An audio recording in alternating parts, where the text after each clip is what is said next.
मुस्तकबिल के वजीर आजम बिलावल भुट्टो जरदारी होंगे। नई मरकज़ी असम्बली की सीट्स कम या ज्यादा नहीं हो रही। इलेक्शन कमीशन को चाहिए 90 रोज में इंतखाबात कराए। साबिक वजीर आला सिंध मुराद अली शाह का जैकबाबाद में तकरीब से खिताब। आइन कहता है 90 रोज में इलेक्शन होने चाहिए। बिलावल भुट्टो की कारकर्दगी देखकर लगता है कि वो वजीर आजम होंगे। कमीशन को आइन के मुताबिक इलेक्शन कराने चाहिए और आइन में लिखा हुआ है कि 90 दिन में इलेक्शन कराने हैं, तो आइन से इंसाफ तो मेरे ख्याल किसी को नहीं करना चाहिए। और मैं ऐसी बात कर भी नहीं सकता कि आइन के बाहर कोई बात हो, तो 90 दिन में इलेक्शन कमीशन को कराने चाहिए। इलेक्शन कमीशन नहीं ख्याल है कि ये दुरुस्त है। आइन में कोई ज़रूरत नहीं है हल्का बंदियाँ होने की। आइन कहता है 90 दिन में इलेक्शन हो।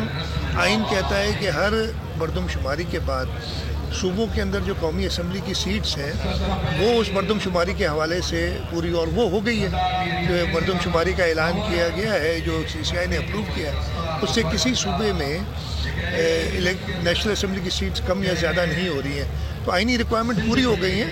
तो मेरी तो उम्मीद यही है कि इलेक्शन कमीशन इसमें नज़रसानी करेगी अपने इस ऐलान पे। ये एक आइन के अंदर थोड़ा सा ग्रे एरिया है। मैं यही कहूँगा कि हल सिर्फ ये है कि चाहे सदर ऐलान करे चाहे इलेक्शन कमीशन ऐलान करे, ऐलान 90 दिन के इलेक्शन का होगा। सब्सक्राइब करें और बेल दबाएं ताकि कोई खबर रह न जाए।